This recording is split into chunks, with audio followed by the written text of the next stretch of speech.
नमस्कार।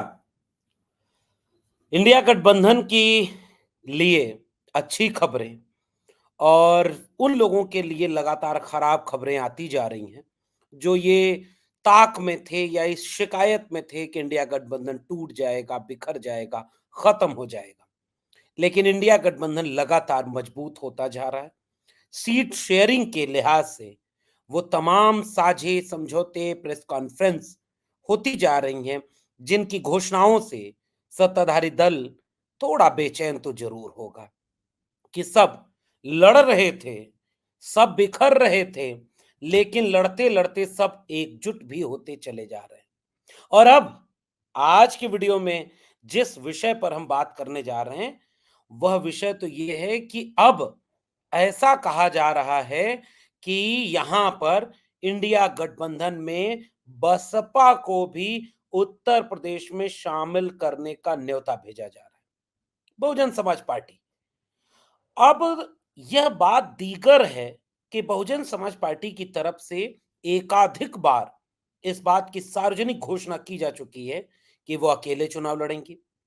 आदरणीय मायावती जी ने लगातार इस बात को कहा है, बार-बार कहा है और कई बार तो शिकायत के लहजे में कहा है कि जब हमने एक बार कह दिया कि हम अकेले चुनाव लड़ेंगे, तो बार-बार हमारे बारे में बात क्यों करते हो?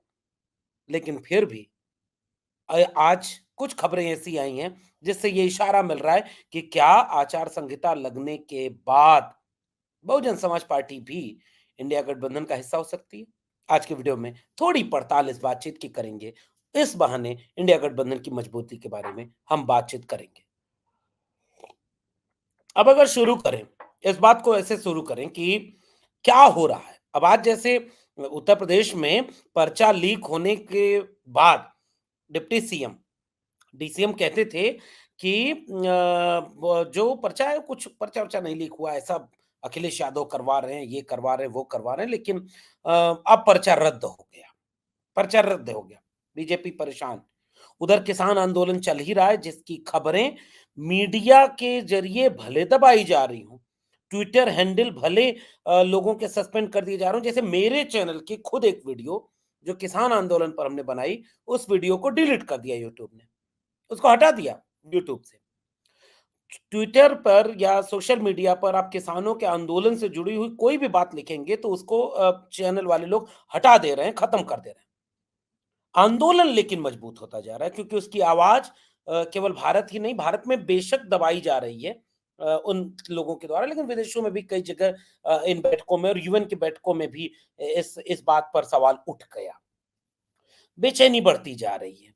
इसी तरह से आज एक डेवलपमेंट ये हुआ कि दिल्ली में, गोवा में, हरियाणा में और पंजाब छोड़ कर के 4 राज्यों में आम आदमी पार्टी और कांग्रेस का गठबंधन हो गया। और उसकी घोषणा कर दी गई। कौन कितनी सीटों पर लड़ेगा, कहाँ लड़ेगा, कैसे लड़ेगा, इसकी पूरी घोषणा कर दी गई। यानी गठबंधन हो गया। तो वो लोग आज वाक़ई फिर से बेचैन होंगे कि पहले बिहार में वो गठबंधन मजबूत हो गया, एक तरफ भारत जोड़ो न्याय यात्रा चल रही है और दूसरी तरफ तेजस्वी यादव जन विश्वास यात्रा निकाल रहे हैं। अपार जनसमूह उन लोगों के बीच देखने को मिल रहा है। और इधर उत्तर प्रदेश में गठबंधन हो गया। उम्मीद थी कि टूटेगा, तोड़ा जाएगा, टूट ही जाएगा और गठबंधन हो गया। और सुनने में ये आ रहा है कि कल यानी 25 फरवरी को आगरा में भारत जोड़ो न्याय यात्रा में अखिलेश यादव खुद शामिल होंगे। और इस बात की खबरें आ रही हैं कि वो खुद बोल रहे हैं कि हम उस यात्रा में जाएंगे। अब इस सब से उत्तर प्रदेश की राजनीति का समीकरण तेजी से बदल रहा है। कहने वाले तो यहां तक कह रहे हैं कि राजभर जी भले गृह मंत्री से मिल रहे हैं, राजभर जी भले वहां चाह रहे हैं कि भाई हम एनडीए में ही रहेंगे। इधर चूंकि इतना इन्होंने बोल दिया और इधर भी बहुत लोग नाराज हैं कि अरे बहुत बोलता है, इसको थोड़ा उधर ही रखो। कब किसके खिलाफ चले जाएंगे राजभर जी, ये पता नहीं है। फिर भी एक खबर, एक संकेत, एक इशारा इस बात का भी हो रहा है कि राजभर जी भी इधर आ सकते हैं। खैर, आगे बढ़ें। कहने वाले मीडिया के गलियारों में सूत्रों के जरिए एक खबर तो यह भी आ रही है कि हो ना हो, जिसका दिल जीता गया है उसका मन वहां नहीं लग रहा है। मन नहीं लग रहा है। आप समझ रहे हैं ना? जयंत चौधरी। जयंत चौधरी से किसानों के आंदोलन पर जब सवाल पूछा गया, तो जयंत चौधरी ने यह बात कही कि धैर्य रखना चाहिए, किसानों को भी और सरकार को भी। वही जयंत चौधरी जो अभी 2-3 दिन पहले एक ट्वीट करते हैं, जब एक पगड़ीधारी सरदार को ये कहा जाता है कि वो खालिस्तानी, और बीजेपी के नेता जब ये कहते हैं, तो वो इस बात का अफ़सोस करते हुए ट्वीट करते हैं, नाराज़ होते हुए ट्वीट करते हैं। वह जयंत चौधरी आजकल दिल उनका कुछ और कह रहा है। गलियारों में सब चर्चा है, पता नहीं ये कितनी सच है, पता नहीं, हो सकता है जयंत चौधरी का दिल उधर ही रहे। लेकिन सुगबुगाहट इस बात की है, जैसे अखिलेश यादव जी ने इस बात पर टिप्पणी की कि भाई, आपको 2 सीटें ज़्यादा थी या 1 सीट ज़्यादा थी, और अगर एक गठबंधन में 2 सीटें आपको दी जा रही थीं और उस 2 सीट पर आपका समझौता नहीं हुआ और आप नहीं माने, तो फिर क्या कहा जाए इस बात को? इसलिए गठबंधन की शर्तों के बाद अगर कोई ईडी, सीबीआई का बहुत दबाव ना हुआ, अगर उनके नेताओं की लालच एकदम चरम पर न चली गई होगी, उम्मीद है कि जयंत चौधरी भी अपना दिल उधर से हार कर फिर इधर आ जाए। क्योंकि पिछले दिनों उन्होंने किसान आंदोलन पर फिर से कुछ टिप्पणी की, और उस टिप्पणी के ज़रिए यह संकेत मिल रहा है कि उत्तर प्रदेश की राजनीति में कुछ भी अभी हो सकता है, कुछ भी हो सकता है। हालाँकि मेरा अपना मानना ये है कि जो इतना जल्दी दिल हार करके, सब नीतीश कुमार नहीं होते। मतलब नीतीश कुमार होने के लिए भी बहुत कुव्वत चाहिए होती है, बहुत बड़ा कलेजा चाहिए होता है। इतनी हिम्मत सब नहीं कर पाते, हालाँकि राजनीति जिस तरह से बदल रही है, उसमें कुछ भी असंभव नहीं है। इसलिए उत्तर प्रदेश की राजनीति में भी इस बात की पूरी गुंजाइश है कि अभी गठबंधन का समीकरण और बदले। मिसाल के तौर पर चंद्रशेखर आजाद को लेकर के चाहे समाजवादी पार्टी हो, चाहे कांग्रेस पार्टी हो, दोनों का एक ऐसा रवैया है कि नहीं, जितने भी लोग बीजेपी को हराना चाहते हैं, जितने भी लोग संविधान को बचाना चाहते हैं, जितने भी लोग आइडिया ऑफ इंडिया की पैरोकारी करते हैं, ऐसे सभी लोगों को हमें एकजुट करने के लिए गठबंधन में शामिल करना चाहिए। और इस बात को लेकर के लगातार चर्चा तेज हो रही है कि क्या चंद्रशेखर आजाद को भी इंडिया गठबंधन में शामिल कर लिया जाएगा? इसको लेकर के चर्चा हो रही है। अब आते हैं मूल विषय पर, और मूल विषय ये है कि इंडिया गठबंधन के लिहाज से आज भी जो एक पार्टी, आज भी एक जो दल सबसे अहमियत रखता है ज़्यादा उत्तर प्रदेश में, वो है बहुजन समाज पार्टी। इसका इशारा पिछले दिनों मायावती जी जब फिर से नाराज़ हुईं, फिर से उन्होंने अपनी नाराज़गी वाला एक ट्वीट किया, तो उस ट्वीट में उन्होंने इसका इशारा कर दिया, डाँटते हुए, जैसे कोई बड़ा बुजुर्ग घर का डाँटता है ना, बार-बार कहा है कि मेरा नाम मत लेना, हम गठबंधन में नहीं हैं, हम अकेले लड़ेंगे, और हमको बार-बार क्यों तुम लोग प्रेस कॉन्फ्रेंस में हमारा नाम ले लेते हो? इस तरह से कई लोग कई तरह की बातें, इस बात पर, इस तरह की बातें कर रही हैं कि जो सबसे महत्वपूर्ण बात होती है कि आप गठबंधन में नहीं आएँगे। इसलिए यह दूर की कौड़ी लगती है कि आप गठबंधन में नहीं आएँगे, यह बात घोषणा बार-बार मायावती जी की तरफ से हो रही है। और इसे लेकर के चर्चा ये तेज हो रही है कि मायावती जी गठबंधन में नहीं आएँगी। और इसके बावजूद कई जगहों पर यह भी चर्चा हो रही है कि नहीं, चाहे अखिलेश यादव जी हों, वो भी इस इशारा कर रहे थे कि, मतलब उस पे उन्होंने कोई टिप्पणी नहीं की, वो ट्वीट ज़रूर उनका याद रखना चाहिए जिसमें उन्होंने कहा कि संविधान को बचाने वाले, संविधान को मानने वाले और तमाम लोग एकजुट हो जाएँ, एक साथ आ जाएँ, और एक साथ आकर के वह एकजुटता दिखाएँ जिससे कि देश, संविधान, इन सबको बचाया जा सके। इसलिए इस तरह की बातें तेज होती जा रही हैं, और आज सुगबुगाहट किस आधार पर बढ़ी है, थोड़ा विश्लेषण इस बात का भी कर लेते हैं। हुआ ये कि कांग्रेस पार्टी की तरफ से उनके मीडिया प्रभारी, मीडिया के बड़े नाम अ, जयराम रमेश, वो लगातार भारत जोड़ो न्याय यात्रा में शामिल हो रहे हैं। आज जब वो न्याय यात्रा में शामिल होने गए थे, उस समय ये कोशिश की गई कि उनसे तमाम सवालों के बाद ये बात भी पूछी जाए कि क्या मायावती जी भी इंडिया गठबंधन का हिस्सा बनेंगी? जयराम रमेश ने इस बात का जवाब देते हुए कहा कि हमारे उत्तर प्रदेश के प्रभारी अविनाश पांडे, उनकी तरफ से एक मैसेज भेजा जा रहा है और वो मैसेज ये कहते हुए भेजा जा रहा है कि हम चाहते हैं कि संविधान की हिफाजत करने वाले सभी लोग एकजुट हो जाएं। तो आप मैं इसको थोड़ा रीड करना चाह रहा हूं। बहुत सारे लोग इस बात से नाराज होंगे कि नहीं साहब, जब मायावती जी ने कह दिया कि वो इस गठबंधन का हिस्सा नहीं बनेंगी, तो और वो बार बार उन्होंने कहा है कि वो गठबंधन का हिस्सा नहीं बनेंगी, उनको बार बार उनके बारे में बात नहीं करनी चाहिए, और क्यों इस पर जोर दिया जाता है। और नाराज होते हुए जैसे बड़े बुजुर्ग नाराज होते हैं तो एक बात और जोड़ देते हैं, लगता है हमारे बिना काम नहीं चल रहा है, दाल नहीं गल रही है, इसलिए विपक्षी दल वाले रोज एक हमारे बारे में कोई न कोई अफवाह उड़ाते हैं, हम अकेले लड़ेंगे। ये बात मायावती जी की तरफ से कई कई बार साबित कर दी जा चुकी है। लेकिन एक बात आपको भी पता है, राजनीति है और राजनीति में कुछ भी अंतिम और असंभव नहीं होता। राजनीति में कुछ भी हो सकता है, खिड़की दरवाजे बंद भी हों तो खुल सकते हैं, दिल जीता जा सकता है, मिट्टी में मिले बिना उधर जाया जा सकता है, और गठबंधन तोड़ने की घोषणा के बाद भी गठबंधन किया जा सकता है। इसलिए इस बात को दो वजहों से मैं जोड़कर एक एक उम्मीद की तरह देखना चाहता हूं। पहली वजह कि उत्तर प्रदेश की राजनीति में जितने भी लोग हैं, वो चाहते हैं कि मायावती जी इस गठबंधन में शामिल हो जाएं।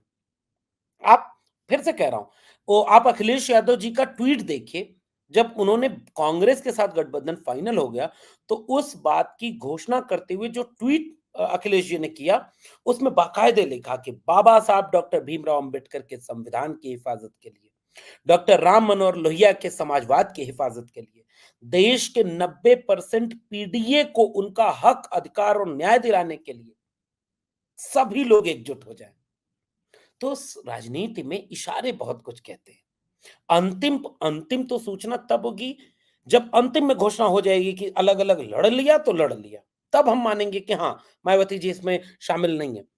लेकिन यह संकेत पर्याप्त है कि वो चाहते हैं कि तमाम लोग एकजुट हो जाएं, और इस उम्मीद से, और आप एक बात गौर करिए कि अखिलेश यादव जी की तरफ से एक बयान शायद वो आया था, जिसको लेकर के आदरणीय बहन जी बहुत नाराज हुई थी, और जो कि वाजिब है। जैसे अखिलेश जी ने कह दिया था कि गारंटी कौन लेगा, लेकिन वो एक दूसरी बात है जो सहज है, निकल गई। अब जैसे कल को तो भाई ये बात मोदी की गारंटी वालों नीतीश कुमार के लिए भी बोल ही दे रहे तेजस्वी जी ने कि भाई गारंटी है, मोदी की गारंटी लेने वालों की पलटेंगे नहीं, फिर नहीं पलटेंगे, कुछ भी हो सकता है। तो देखिए राजनीति है, उसमें कई बार बयान बहुत सख्त दे दिए जाते हैं, फिर परिस्थितियां बदलती हैं, समीकरण बदलते हैं, तो निर्णय बदल जाते हैं। लेकिन उसके बाद कई कई बार सपा मुखिया आदरणीय अखिलेश यादव जी ने आदरणीय मायावती जी के लिए लगातार ये बात बोली कि वो हमारे बड़ी हैं, वो हमारी सम्मानित हैं, हम उनके बारे में हमेशा एक सम्मान का ख्याल रखते हैं, और अपने नेताओं से उन्होंने कहा कि मायावती जी के बारे में कोई भी अनर्गल टिप्पणी कोई नहीं करेगा। बहुत कुछ होता है, ये इस तरह की गुंजाइशें राजनीति में बहुत पर्याप्त स्पेस देती हैं। एक तरफ ये बात, दूसरी तरफ कांग्रेस पार्टी की तरफ से ये बात कहना कि कांग्रेस पार्टी भी चाहती है कि इंडिया अलायंस में आदरणीय मायावती जी शामिल हो जाएं। तो उसके लिए उन्होंने प्रदेश के प्रभारी अविनाश पांडे की तरफ ये इशारा किया है कि वो कोशिश कर रहे हैं। उम्मीद इस बात की जताई जाती है कि मायावती जी चूंकि इतनी वरिष्ठ नेता हैं, इतनी सम्मानित नेता हैं, मैं एक बात और कहूं, ये मेरी बात है कि आज जिस समय इस देश को धार्मिक धार्मिक आधार पर राजनीति में झोंका जा रहा है, एक तरफ से सरकार जो जो स्कूल कॉलेज विश्वविद्यालय बनाने के लिए चुनी गई थी, वो सरकार मंदिर के नाम पर राजनीति कर रही है और वोट मांग रही है। और केवल सरकार और उसके नेता नहीं, गांव गांव में भगवा झंडा लगा करके उनके कार्यकर्ता यह बात लोगों को समझा रहे हैं कि जो राम को लाए हैं हम उनको लाएंगे, अब की बार 400 पार। तो इस समय जब राम केंद्रित राजनीति हो, धर्म केंद्रित राजनीति हो, तो राजनीति कई बार बहुत रेडिकल तो नहीं हो पाती, उसको सबकी बात करनी पड़ती है। इसलिए वो बात जो एक आंदोलनकारी व्यक्ति बोल सकता है, जो एक सामाजिक कार्यकर्ता बोल सकता है, जो एक बुद्धिजीवी बोल सकता है, जो एक राजनीति में चुनावी राजनीति में शामिल नहीं हुआ व्यक्ति बोल सकता है। कई बार राजनेता उस तेवर से वो बात नहीं बोल पाते। फिर भी आज की तारीख में भारत के संविधान को सबसे ज्यादा प्रेम करने वाला कैडर पूरे देश में अगर किसी एक पार्टी के पास है, प्रतिशत के लिहाज से कहूं, तो वह प्रतिशत के लिहाज से वो कैडर बहुजन समाज पार्टी के पास है। कैडर है जो संविधान से प्यार करता है, सामाजिक न्याय से प्यार करता है, बाबा साहब डॉक्टर भीमराव अंबेडकर को अपने सीने में लगा कर रखता है। वो सब कुछ बर्दाश्त कर लेगा। बाबा साहब अंबेडकर के खिलाफ आप एक कोई चीज करके देखिए।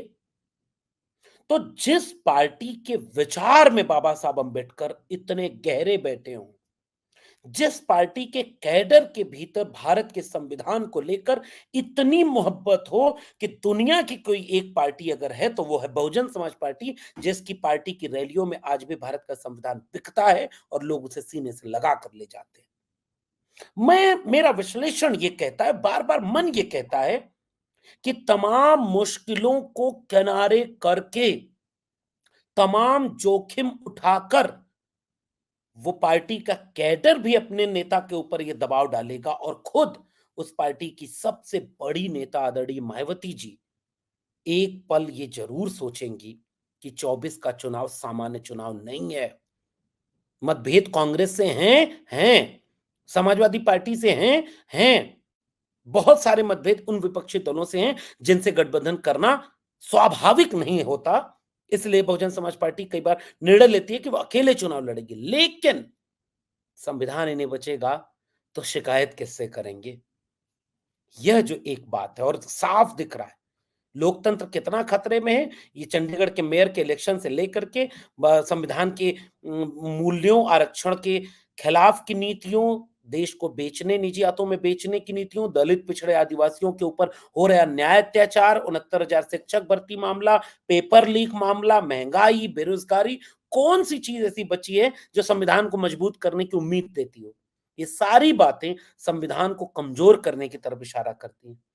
और अगर साफ दिख रहा है कि भारत का संविधान अपने सबसे खतरनाक चुनौतियों से घिरा हुआ है, तो वह पार्टी जो संविधान से बेपनाह मोहब्बत करती है, अंततः उसका निर्णय यह होगा कि संविधान को बदलने की बात करने वालों, आरक्षण को खत्म करने की मानसिकता दिल में रखने वालों, थोड़े से उद्योगपतियों और ताकतवर लोगों के हाथों में सत्ता केंद्रित कर देने वालों की राजनीति के खिलाफ बहुजन समाज पार्टी विपक्षी दलों की एकजुटता के साथ खड़ी होगी। अब बचकाने टाइप की बात ये कैडर के लोग कई बार बोल देते हैं कि प्रधानमंत्री पद का दावेदार बनाओ तब आएंगे।